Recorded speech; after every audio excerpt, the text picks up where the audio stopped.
बिस्मिल्लाहिर्रहमानिर्रहीम। अस्सलाम वालेकुम। ये आपका अपना डिजिटल प्लेटफॉर्म है। मैं तारिक मतीन हूँ।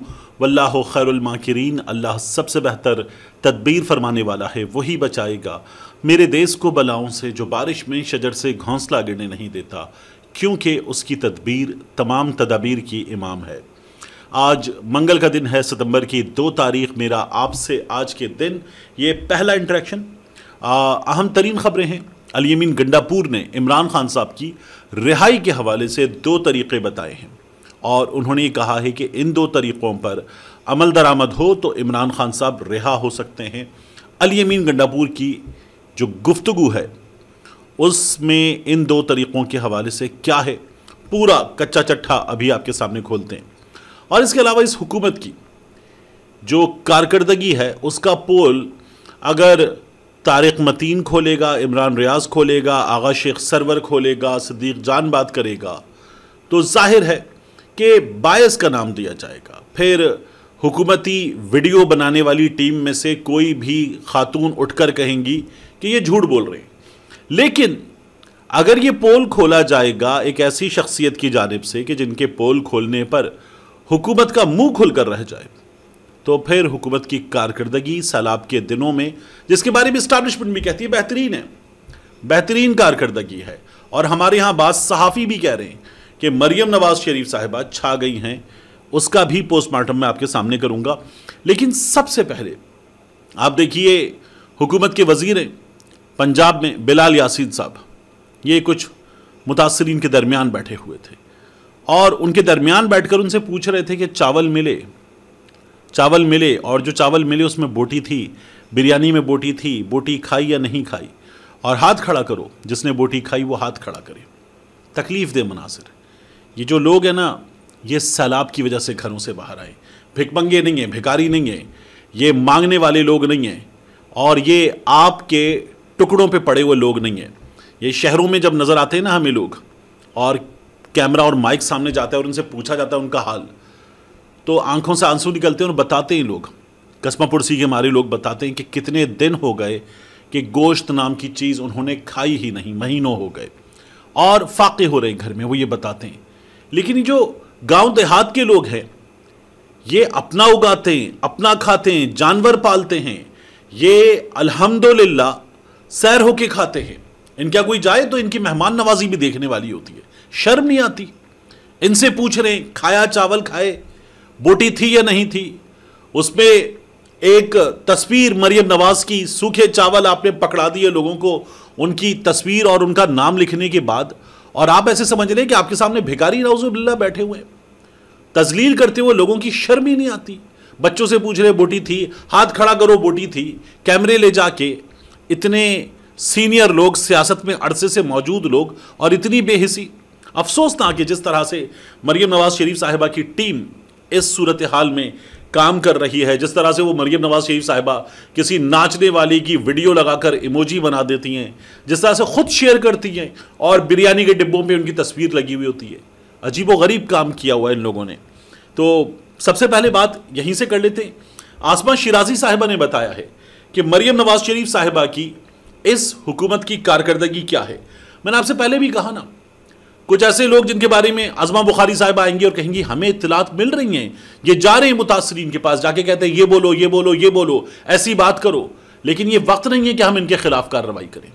आप लोग तो धमकियां दे रहे हैं लोगों को, छोटी छोटी बच्चियों को, हिना परवेज भट्ट जैसे लोग धमकियां दे रहे हैं। आप लोगों ने लोगों की जिंदगी हराम की हुई है। आप कहती हैं हमारे पास इस वक्त नहीं है कि हम इंतकामी कार्रवाई करें। जो आप लोगों ने किया शर्मनाक है। आसमा शिराजी साहिबा अपना शो लेकर पहुंची मुतासरीन ने सैलाब के दरमियान, अच्छी बात है, जबरदस्त।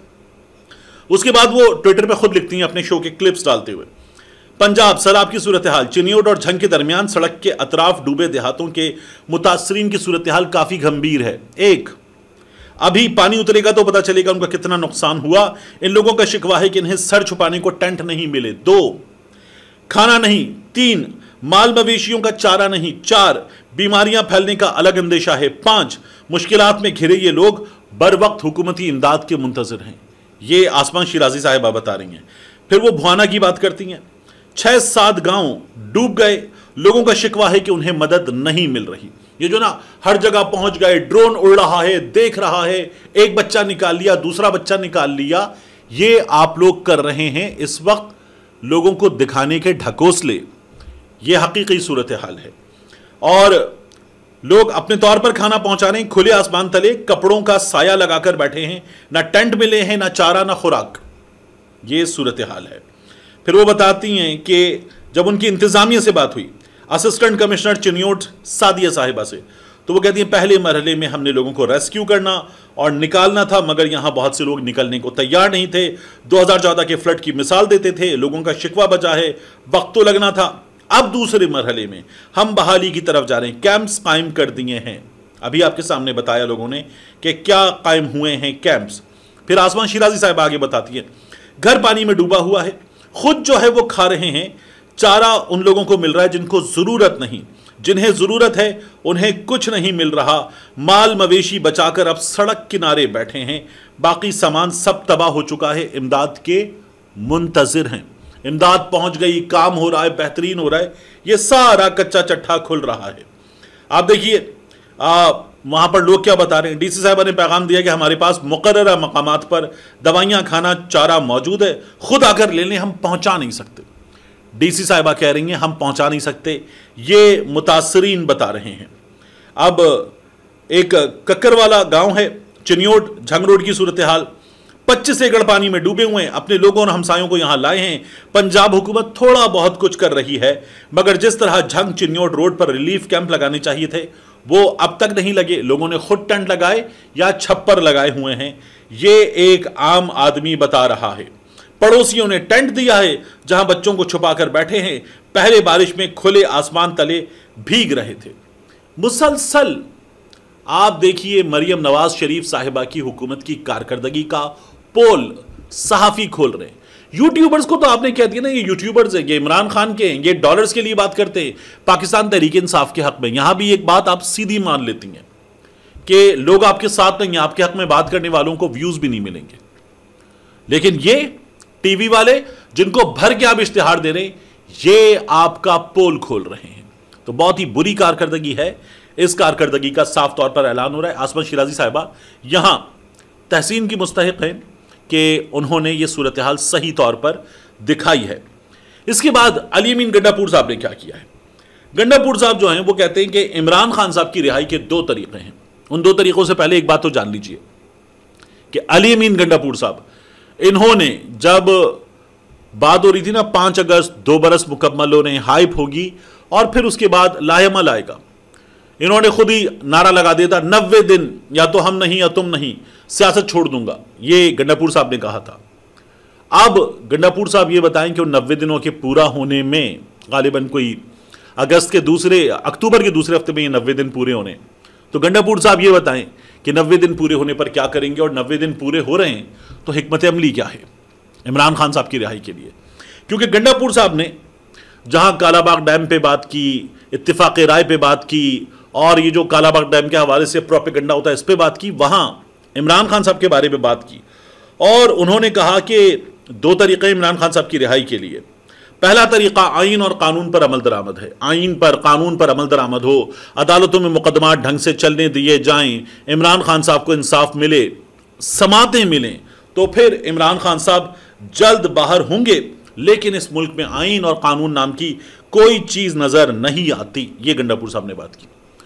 तो दूसरा तरीका वो बताते हैं। इसके बाद कहते हैं दूसरा तरीका यह है कि इमरान खान साहब एस्टैब्लिशमेंट से समझौता कर लें, यानी इमरान खान साहब ये कहें कि मैं माफ़ी मांगता हूँ, इमरान खान साहब ये कहें कि मुझे रिग्रेट है, इमरान खान साहब ये बात करें और उसके बाद इमरान खान साहब के इस बयान को एतराफ़ जुर्म के तौर पर सामने लाकर इमरान खान साहब को फिर कड़ी से कड़ी सज़ा दी जाए।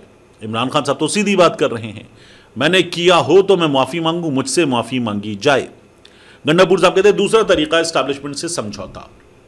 अब गंडापुर साहब क्या कर रहे हैं, एक तीसरा तरीका है। एस्टैब्लिशमेंट, सियासतदान, कोई भी इस मुल्क के अवाम जितना ताकतवर नहीं है, ये इस मुल्क के अवाम को समझाने की जरूरत है, उनकी ताकत को चैनलाइज करने की जरूरत है। कौन करेगा? मुल्क की सबसे बड़ी पार्टी करेगी। मुल्क की सबसे बड़ी पार्टी का सबसे बड़ा नाम इमरान खान जेल में, तो फिर बाहर मौजूद लोग करेंगे। ये जो अलीमा आपा कहती थी ना, इमरान खान तो जेल के अंदर है, वो तो तारीख नहीं देगा, बाहर मौजूद लोग हिकमत अमली देंगे, तारीख देंगे, कुछ करेंगे। आप लोगों को लेकर निकलें और बहुत बड़ी तादाद में लाने के बाद अगर आप उन्हें मुल्क के मुख्तलिफ शहरों में एक मकाम पर लाकर बिठा दें और धरना दे दें और कहें अब करो हमसे बात, तो आपसे ये एस्टैब्लिशमेंट बात करेगी, ये अदालतें आपकी बात सुनेंगी। लेकिन आप अवाम की ताकत अपने पास होते हुए उसको इस्तेमाल करने पर रजामंद नहीं है, क्योंकि आपके बारे में कहा जाता है आप अच्छे बच्चे हैं, आपकी डोरें कहीं और से हिलाई जाती हैं, आप कहीं और से चलाए जाते हैं। इसलिए गंडापुर साहब ये सूरत हाल है। आप तो तैयारी कीजिए 90 दिन के बाद क्या करना है आपको, क्योंकि 90 दिन जो हैं वो आधे से आगे जा चुके हैं। तो अब आपके पास वक्त कम है। आप इमरान खान साहब से मिलने भी नहीं जा रहे, ये इमरान खान साहब खुद कह चुके। और अगर आप एक सूबे के वजीर आला, सबसे तगड़ी हुकूमत लेकर बैठे हुए शख्स, अगर आप इमरान खान से नहीं मिल सकते ना, तो फिर कोई नहीं मिल सकता। ये जो सलमान सफदर साहब ने मुलाकात करवा दी थी, ये जो इमरान खान की बहनें जाती हैं, अगर ये हिम्मत करती हैं तो आप क्यों नहीं करते? और आप जो मिर्जा आफरीदी के फार्म हाउस तक वो मीलों का काफिला लेकर जा रहे थे, तो फिर आप इमरान खान से मिलने क्यों नहीं जा सकते? इस मुल्क की एस्टैब्लिशमेंट रोकती है, हुकूमत रोकती है, तो आपके पास क्या है? अवाम की ताकत, सबसे बड़ी ताकत अवाम की। तो फिर आप निकलिए बाहर और कुछ करके दिखाइए। लेकिन आप और पाकिस्तान तहरीक इंसाफ के दीगर लोग इस वक्त कंप्रोमाइज्ड हैं। अगर आप लोग कंप्रोमाइज्ड ना होते तो ये सूरत हाल ना होती। 26 को भी आप लोगों ने लोगों को लाने के बाद साउंड सिस्टम बंद, कंटेनर से कम्युनिकेशन बंद और छोड़ दिया। लोग मुंह उठा के यहां वहां जा रहे थे और उन्हें गोलियां मारी जा रही थी। तो गंडापुर साहब, आपके करने का काम है जो आप करने पर रजामंद नहीं है। वक्त आपके पास भी थोड़ा रह गया है। मिलते हैं इंशाल्लाह आपसे अगली वीडियो में।